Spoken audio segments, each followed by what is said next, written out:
Hey everybody, a lot of posts going on, a lot of stuff being posted about rodent control,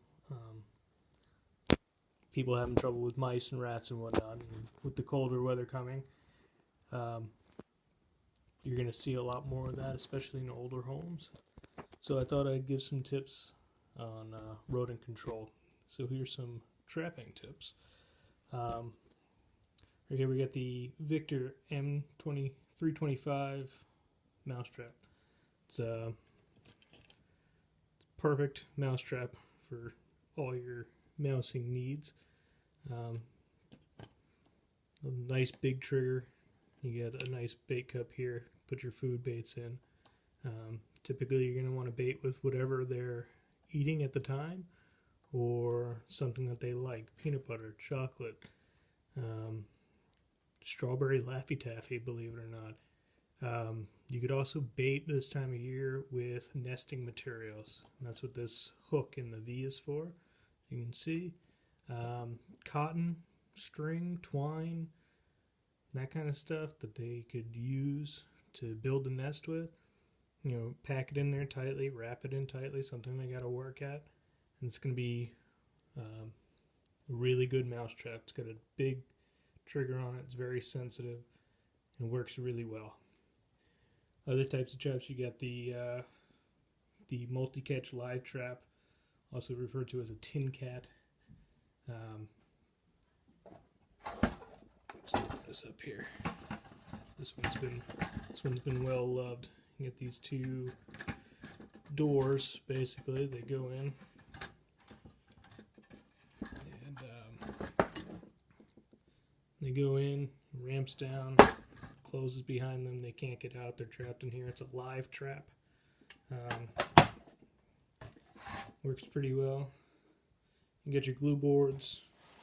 Don't typically recommend glue boards, just because they're not fantastic at catching mice, but they also they're not really safe around dogs and cats. They can get stuck on them, or if they do get stuck on them, you can use olive oil or whatnot and get them off.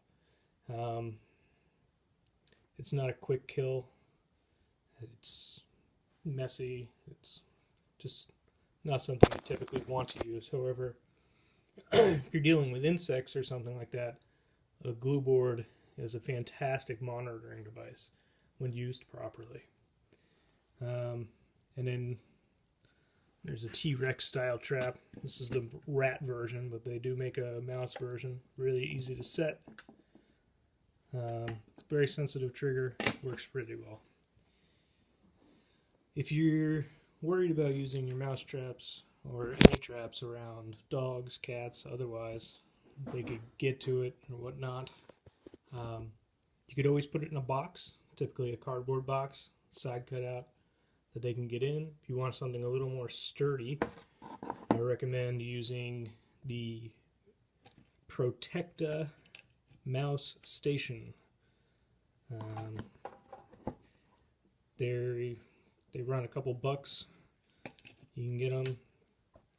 Fits a one mouse trap in it. It's got a hole they can get into. These are typically for baiting. You can fit 4 bait blocks in there if you're going to go that route. They secure tightly. Nothing's going to get to them. The hole's too small for a dog to get in there. I have never seen a cat put its paw through there. You're pretty good with that as well. Secure. Nothing's going to break into it. Dog's not going to chew through it. And great for if you need to put a mouse trap in a more open area. And then baits, like I said before, you can use food baits, whatever they're eating at the time, or you can use a mouse attractant, rodent attractant. I've used this many times, and it works really well. It's non-toxic, hypoallergenic, great for things like that, where maybe you have somebody in the house that's allergic to peanut butter or whatnot, and it works really well. It's seed-based. All right. So those are your trapping devices. As for trapping, you're going to want to look for places that obviously the rodents are using in cabinets, underneath sinks, underneath the oven is usually a really good place.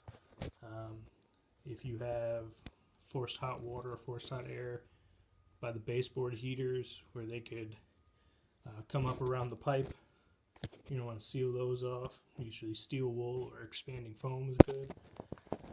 Excuse my messy workshop here. If you have a basement that has ledges along the top of the sill there, that's a great place to place your mouse traps, bait boxes, whatever traps you're using. Go right up on the sills. They're out of reach of your pets. They're runways is what we call them. They're typical rodent runways. They'll climb along those. They'll use the pipes, wires, whatnot, and get around your house. So trapping in those areas is best. And if you have any other questions, you can always contact me. All right, have a good one.